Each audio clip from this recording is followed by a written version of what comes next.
What's going on, everybody? It's David Piatek and Lourdes Fernando. Welcome back.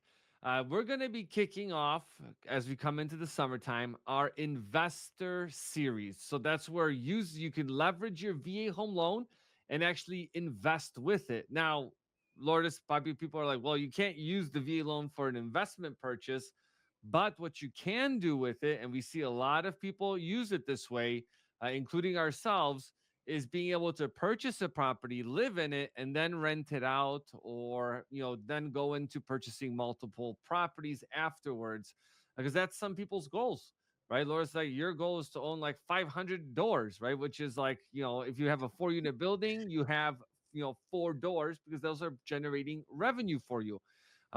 So that's the first thing we're going to talk about in today's video.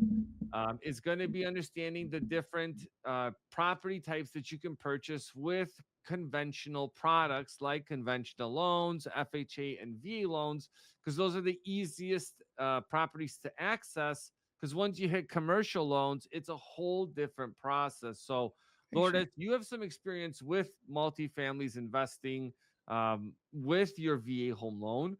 What are your thoughts for everyone that's out there on some of the positive parts of it, and maybe some concerns people should have?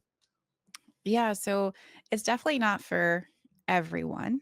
So for some people are like, "Hey, I don't want all this responsibilities." And for those that, are a little bit more on the, I want to strategically use my VA home loan to create some wealth, this is just the perfect tool to be able to do that. So I know a lot of people are getting ready to retire or they're retired or they have a VA disability and they say, "Hey, I want a little bit more assistance. What can I do?" Or what are the options I have? So, one of the reasons why I decided to get a multi-unit myself, I'm a woman veteran, obviously, and I was embarking a possible journey of, being by myself, unfortunately. So I needed the assistance and help from my tenants so that I can pay a mortgage so I don't have to do it on my own. So this is the reason why I jumped into this world. And what I found was there's a lot more that goes into it. There's a lot of money to be made, money to be lost. So I'm really excited to start this series with you, David, so we can talk about the good, the bad, how to analyze, and everything in between. Yeah, there's a lot of considerations to this. It's very different than if you're thinking, oh, I'm going to buy a home, I'm going to live in it, and then I'm going to sell it when I'm done. Very different approach from an investment perspective. This is Mm. why this is most likely going to be about a 12 plus part series, because there's just so many aspects to that. So the first thing we're going to talk about is some of the fundamentals of understanding the different property types that exist, right? Which is primarily from a conventional perspective, and from an investment perspective, is going to be single family homes. There's going to be condos and slash townhomes subdivisions. And then you also have multifamily properties. Now, all of these have pros and cons, and and the considerations that go into it, which we're going to talk about in today's video, primarily these pieces, uh, because you do have a lot of options, and how do you analyze it? Everyone's financial picture is different, and like Lourdes mentioned, you know, it's awesome for when clients reach out from watching their videos, and talk to someone that's like, I have two properties completely paid off, I'm generating rental income, I have expenses for my tax returns, which can hurt you when you're trying to buy a place, okay, but you're able to leverage that asset. So at some point they could sell it, make a couple 100,000.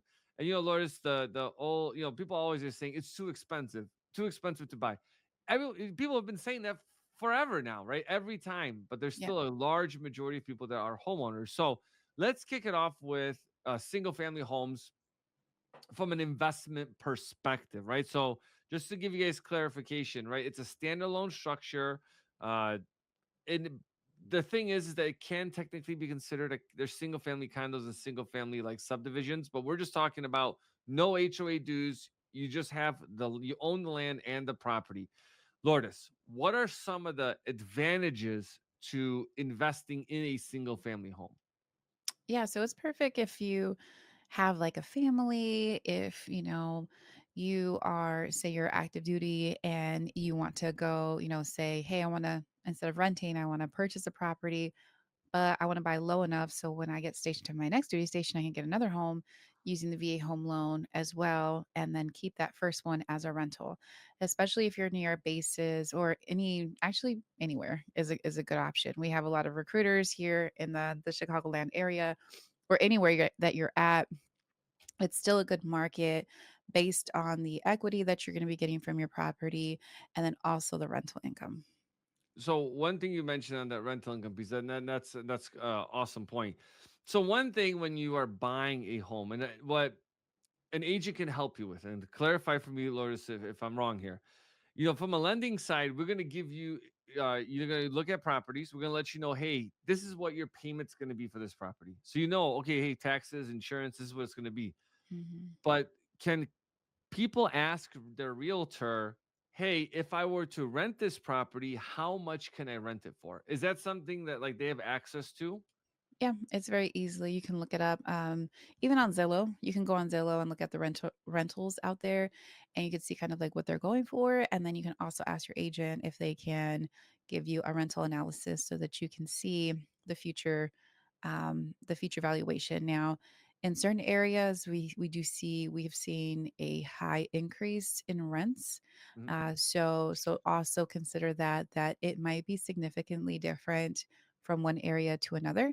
And another great way to look at what the market rents are is by going on any type of like Section 8 housing website, and you can actually see what the rates are going for in that specific zip code or area. That's awesome. Now, and the other part to that too, from a single family home perspective, Lourdes, is I've seen people be okay with losing a little bit of money every month from renting a property. Now, everyone's financial picture is different. You might think like, well, that's crazy. Why would you do that? And you have to think about both from a tax perspective, right? That hey, you'll be able to write things off. You could depreciate the property. And we're not CPAs by any means, but we own properties, so like that's kind of this is our personal take on this, right? The other part is you have appreciation rate, right? So you're going to be looking at that because sometimes you'll see like, hey, I got a $500,000 property, and let's say I have a 500,000. I'm just using my quick calculator here, right? And let's just say it's appreciated at 4%. So for the year, it could be 20,000, right? So if you think about, well, I have to pay, $400 a month times 12 extra, that's 4,800. So you're netting a positive, right? So those are all things that you need to think about when you're doing that. But this is why you have to be very careful with your financial picture when it comes to Right. that. What are some of the downside? Well, I would say another positive part to owning a single family home is liquidity, meaning it's easier to sell a single family home. And even in markets where we see condos, which we're going to talk about next, appreciate slower, which is the downside of condos, than a single family home, because a lot of people want to be in a single family home to be able to do that. But what are some of the downsides to owning a single family home for investment purposes? Well, it depends on where you have your rental. We do have certain cities that do protect tenants from paying rent. So, if, for example, your tenant doesn't pay rent or you have a vacancy, you just want to make sure that you have the funds set aside to cover that. So, for some people, it's not going to be a problem, and that's why when someone comes to me and say, "Hey, this is going to be my starter home. I want to rent it out. I want to buy my dream home later," then I'm like, "Let's go as low as we possibly can."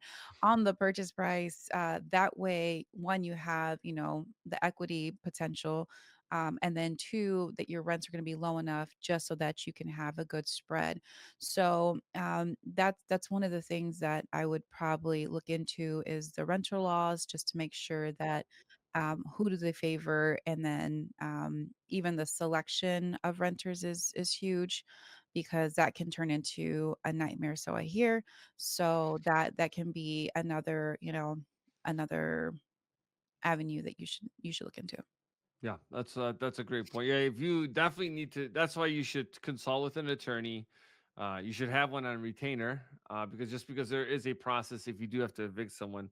And I would say the other part is maintenance on a single family home, right? It's pretty significant.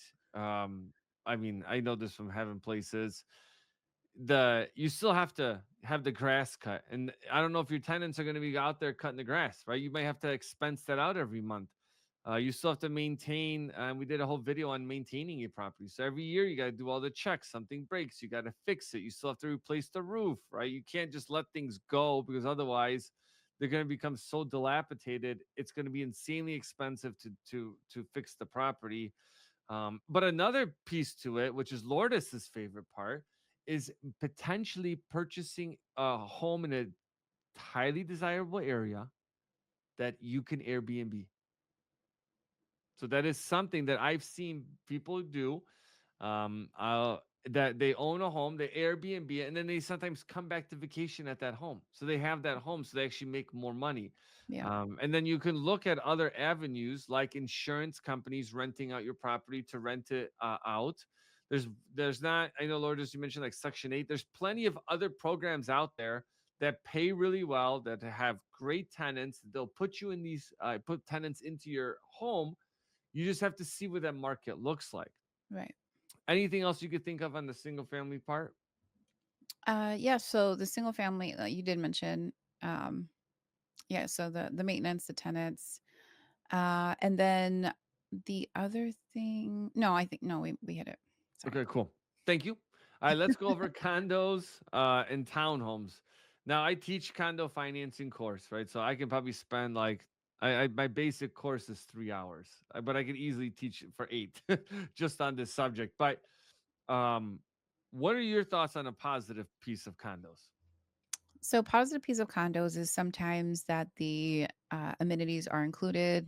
It typically has, people want to live in the, in the high rises or these condos that have all these amenities and less maintenance. So unlike a single family home where you have to worry about cutting the lawn and doing all this type of maintenance, HOA covers it. So it can be a great option. And usually condos are a little bit smaller than your single family homes. So when people purchase condos, they're like, you know what, I purchased this condo and I want to go ahead and rent it out because I want to keep it. Have a really good interest rate. No reason for me to sell, and there's a good spread there as well. So oftentimes they keep the condo and rent it out. Some of the downfalls of condos are rising HOA cost that can eat into your overall budget.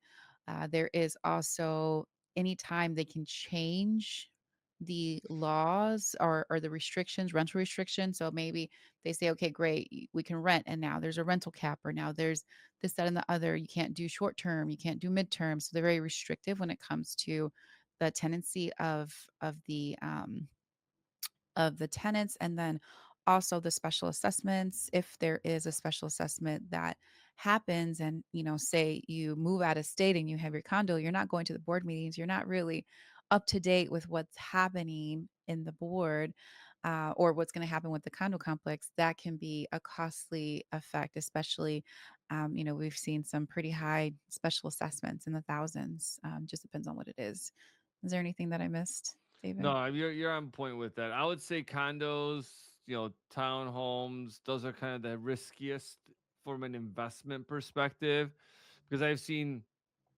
too many people take that gamble and say, I mean, for pure investment, like buying it, easy, right? Millions of homes are being sold, bought and sold. That's easy. For sure. For investment purposes, that's where the condos are really going to be tricky because, like you mentioned, the decks and bylaws or rules and regulations can shift. For sure. And not only that, if and I've seen this before too, budgets, people associations may not budget correctly because then people are complaining. Well, the HOA dues are going up. Florida's a great example. And Florida does have a special set of rules, by the way, when it comes to condos, not from a VA perspective, but from a conventional loan perspective, they have different set of rules. Because they'll do, I've seen 30, 40, 50, $100,000 special assessments.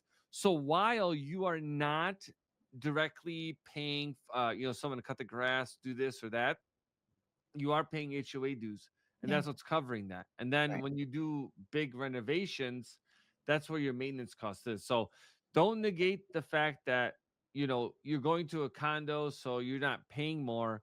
You do have to be careful with that because people, some of the HOA dues are so high that people are like, I want to buy a condo. I can't afford a single family home, but then they end up when we look at the numbers, they're actually can easily buy a single family home because of the HOA dues and taxes on condos. So that's something to keep in mind throughout that journey when you go through it. And another thing I would say is I would caution you because uh, if you are on active duty in the guard or reserve and you're in a condo that has leasing restrictions, because now you can get waivers, like we do them all the time. So a lot of times it's just basically right of first refusal and not being able to rent your property out. Just be cautious because if you deploy and you bought this condo, even though you signed off on the waiver, you still can't rent out your property. That can Yeah. cause undue hardship for you. So again, this is why longer term planning for condos is important. Next thing we're going to talk about is multifamily. I know, Lourdes, you could spend like 3 hours just talking about multifamilies on this, but let's talk about, and we'll do a whole uh, piece just on the multifamily later Yeah. for everyone that's watching right now, because we're going to break it down. We're going to show you all the research. We have an like a 45-minute, hour-long presentation just on the multifamily. So, what are some of the big advantages or advantages in general of having a multifamily? Yeah. So one of the biggest advantages is the more units you have, then the likelihood is that you may even get paid to live there. Yep. So I never thought that, I would be in a position where I'm getting paid to live where I live. So that is like the beauty in it. If it's a smaller multi-unit, say it's a duplex, maybe 2 units, then it's a significant amount that you're taking off of your mortgage per month. So individuals who purchase 2 units, and they're like, yeah, my mortgage is like $1,000, because they're taking away, what, on a pretty expensive home.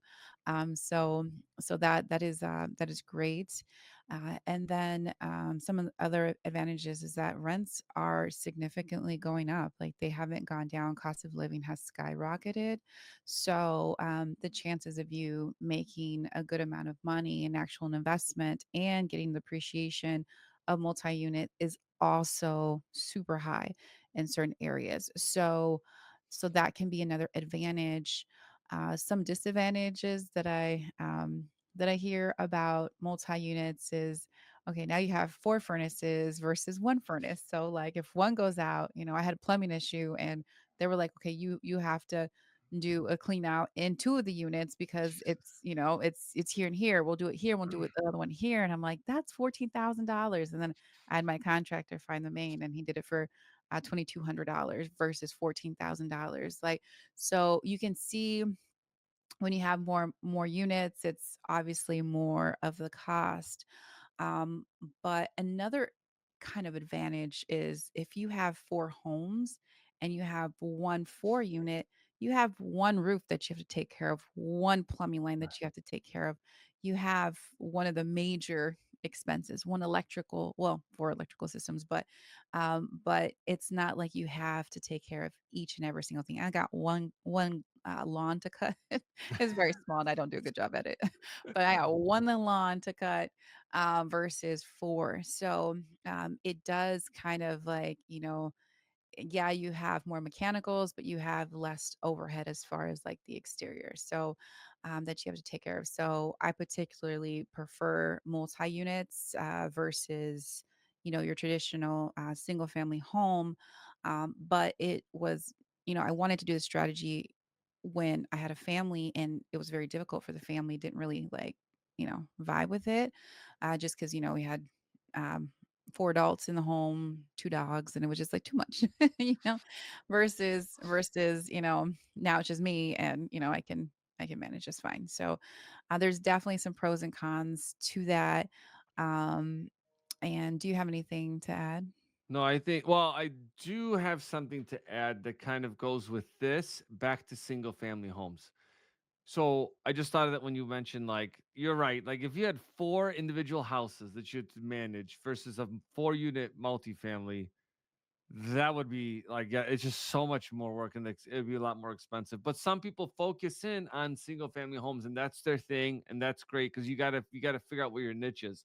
Mhm. But I've been getting a crazy amount of questions from viewers recently about ADUs, additional Mm. dwelling units. It is a hot topic because a lot of places have opened it up for single family homeowners Yeah. to put these ADUs on their property.